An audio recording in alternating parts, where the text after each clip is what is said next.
وقل جاء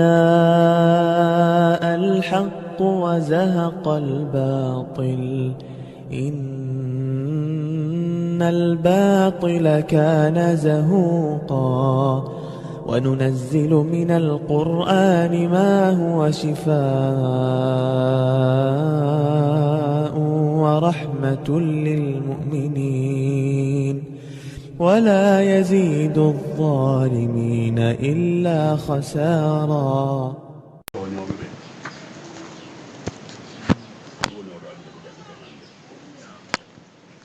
بسم الله الرحمن الرحيم. عقيدة شقنا يبو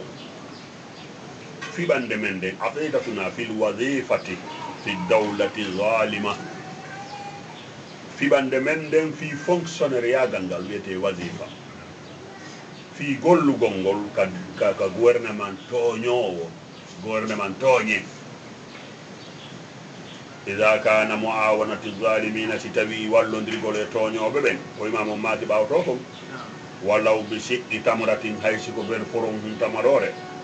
بل ورين هبو بغايهم يدغول هدغول مابbe jaka dum min ashaddi no tawaye ko buri tiilude ma haddar anhu al-a'imma e ko imamu e rentini kon fama halul istiraf ma'ahu ko honno non haray wonata al hali on jillondirdo e be toñobe no gollida mabbe nyando nyando fil hukumi ka nyaawore waddukhul e natugol fi wada'ifihim kabiroji mabbe ka fonction mabbe fi nomede ton gollugol wiete wazifa bomo den gollo wa wilayatihim yibigol be balwurin ma hala man yakunu min jumlatil muassisin wona fere kan on laatido tawado e jumlatil muassisin dental wombe wadde fondation jidi be eso fami ko gouvernement mabbe li dawlati aw man kana ma on laatido min arkani sultani pilier je lamu ngol les états majors le président assemblée nationale e ko nande so ko bete arkan pilier je den wal mun khamisina e be mutube fi tasyidi e mo'intingol hukumu nyaawo je be yaden si o ya woli porte parole ko yete ben hal final dum be naba hala kam façon no jama on jabira hay sinano o ya woli wadaka wa wadhalika dum do non anna wilayatul ja'ir weldugol e bondo on wonde man tabitika hadise sellude weldugol e bondo durusul haqqi ko yirbingol gonga kan kullihi ka bob weldugol e bondo ko yirbingol gonga wamiga wa ihya'ul batil kullihi e wurnutugol mere on fu sa weldi tum e bondo ko go anga wona yirbinowo gonga wurdita batil pelletto ko wata wonde na dum nabde wa izharu zulmi e wallugol toñe den haade feeña wal jawri e bewre den wal fasada e bonon don kama jaa wono ariri non fi hadis e hadise tuhaful ubuli ka deftere ten tuhaful ubuli ani sadiqi ko iwi kon e imam sadiq alayhi salam mo dari ka tuhaful ubuli e yayi kala den غير أنه سونا في كدي ورد عنهم جلي مبه كمبه إمامو بن عليهم السلام زواج دغغول ولاية الجائري nabi dugol e toñowo ma nabi dugol e bondo kon non ko sarti iza kana fiha ko tawi nabi dangal harano laati ino e der nabi dangal siyanatul adili portesugol nun dangal tawa nabi dugol ma e lando on woni sabu ko portesi nun dal julbe ben mara dum no jonniti be hakke mabbe on andi duwa hakati ka julbe ben isolé complètement hara tawa ka to parce que sa wonda e goddo awata wallude mo falata wallude derto neton fami o wi do si tawi jumbodirgol le mabbe gol hino derton siyanatul adli howgol nun dangal hino derton way gamatu e nyinnugol hududol lahi wana joni si innama ministre wana joni goto e julbe ben heewi ka wonugo ka état major ma woni pedda assemblée on andi mo wawi darade sharia l'islam nyiba Allah no woldu Qur'an alladhina idha makkannahum fil ardi aqamu salat ben be tawta kanyum sime jonni be dole ka leydi tumbe nyinne juddande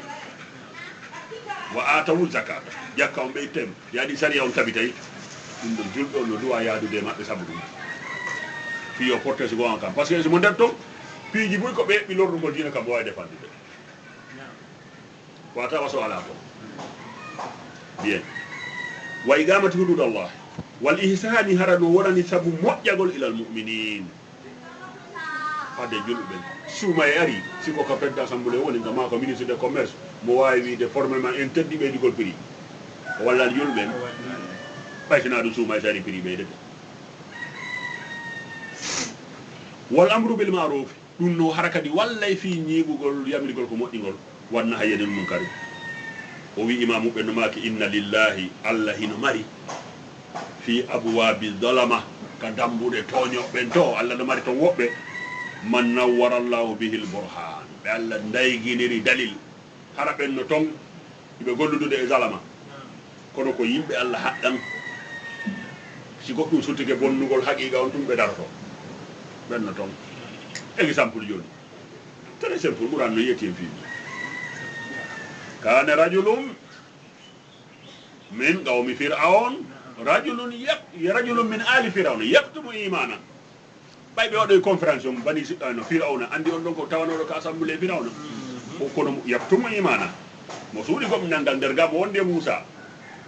ɓayɓe mowoɓodiri fir'auna waɗi paron porte parole o waɗi discours makko on ka assemblée o inni zaruni agutulo moussa minni yo accu mi wara moussa o yayimmi dari o inni a taqutuluna rajulan an qala rabbi allah on waɗay koto ko fiitumo inni ko allah jeyimmi o wallali kama kana abou talibi huwa kana rajulu mu'minu yaktumu imana subhanallah hakkil ko tawi l'islam o waɗama tasiyif ɓurɗo wallude l'islam o ɓurɗo defandude dina kan tawi o marano toon ɗimmo la min abibacry wala min oumar alano e maɓɓe wawno abou talibi no woni frappant seede muɗum himo abou talibi no ɓurnoɓe wakkilare ka dina no ɓurnoɓe hay jogade doole ka allah ko ɓayi o maayi ɓayi abou talibi maayi allah daali feru noon amara ballande kadi ka woni kasi waɗeñande aboubacry oumar no ɗon ɓiyon numa ferannoɓen no ɗon la allah wi ɓayi abou talibi maayi amara ballo ande kadi yaw noon madina min yonanima ko toon heɓota kadi ballo ɓeeɗalano ɗon ɓeyetuma ko mata kafiram subhanallah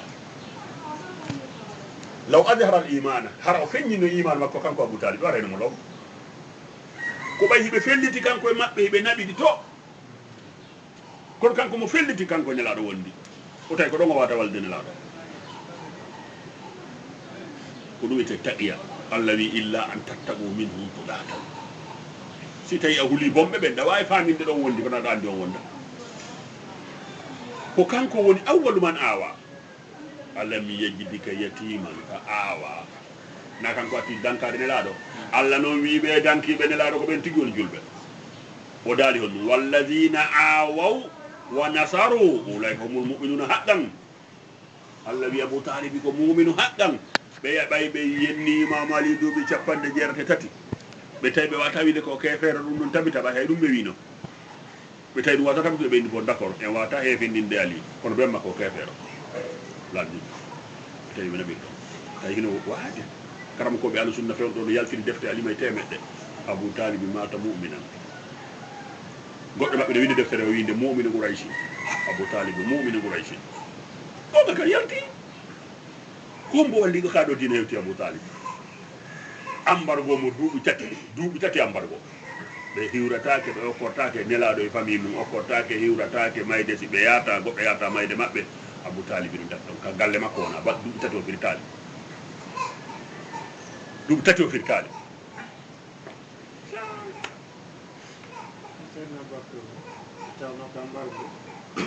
ɓe hay ɓe tawnoka toon kanko omar ɓe tawnoka toon ɓe tawnoka ka embargo woɓɓe wiyaɗe ɓe silmi woɓɓe ɓe silma donc muskila omo hasirina ga ko mo hasirina question moranaɗo koɓe par ce que gouvernement koko groupe ɗiɗi wonno ko waɗanoɓe embargo ɓe ƴewannoɓe embargo ɓen fontano ɓeyɗa tawno pellet mo wonano banu hasimu tawno ko to nder fuuru pellettile aboubacry ko bani adi ko bani taymi oumaru ko bani adi ousmane ko banu umayya banu hasimu ko delaɗo imam ali hamza e ko nande sumum abbas abou talibi ɓe wiyete hasimi nam mayen tum o wi'i inna lillahi fi abwabi dhalama allah no mari ka dambude bombe ben to yani ka gouvernement ji to mo mari ton woɓɓe man nan wara allahu bihi lburhanu ɓe allah nagguiniri dalil ɓenno ton wa makkana lahu fi lbiladi allah weɓinana on ɓen ɗon ka leyɗe fa yadfa'u bihim o duñira sabu ɓen ɗon an awliyaihi gay waliya e makko ɓen o waɗa ɓen ɗo defanɗoɓe waliya e makko ɓen waɗa on ɗon gorko immino ataqutunna rajulan ko immi defandi ɗum anno moussa waɗe oui wa yuslihu bihin umura almuslimina o moƴƴinira sabu ɓen ɗon fiya kuuji julɓe ɓen ulaika humul muminuna haɗɗa ɓe ko gonɗinɓe tigini par ce que awow wa nasaru ko ɓe noon wiyete julɓe na wonɗo nde cuuru mum no homi nder toon to yiyatake yaasi wowlata defandata no jokki ha hoore mum tum non anga ala nafoore ulaika ɓe ɗo ko ɓe wiyete monarullahi fi ardihi ko ɓe wiyete ampoule ji allah ɗin ka leydi makko ulaika ɓe ɗo nurullahi fi raiyatihi ko ɓe woni ndaygo allah ngu ka aynateri makko kama jaa fi lhadis wono ardi noon e hadis anil imami moussa bun jafarin oɗo hadis wo koye ɗaɓɓitoymo ko deftere wiyetede almustafidu li sadani li sahidi thani imo kadi ka biharu alwar wa fi hada albabi hino ngal ɗo damal ahadis on kasira hadis eje ɓoyi to waddeho ɗeɗo no daygini hiɗe laɓɓini pos annahaju lladi ngol laawol yambaki hanugol an yajri alayhi lwulat ngol lamɓe ɓe duwa yarude e muɗum wal muwajjihuna e fonctionnaire ɓe ɓen مثل ما في رسالة الصادق ونكون هناك ليتر الإمام صادق عليه السلام إلى عبد الله النجاسي نلعب الإمام صادق ويندن عبد الله النجاسي أمير الأهواج لن دو كبيتنا أهواج دون ودو حديث من قال يدك ولي يندار وسائل الشيعة كدفتر وسائل الشيعة كتاب البيع باب تشفان دي جيتا تكندارا دون كوسي أي on ليتر من الإمام صادق ويندن عبد الله النجاسي لا من دون أهواج wono yon letter ko tawata gollido e o lambe bombe on no hani o be kanko dum ala de e ngato jinaadi surtout wono janguɓe no ɗaɓɓude place ji وقل جاء الحق وزهق الباطل إن الباطل كان زهوقا وننزل من القرآن ما هو شفاء ورحمة للمؤمنين ولا يزيد الظالمين إلا خسارا.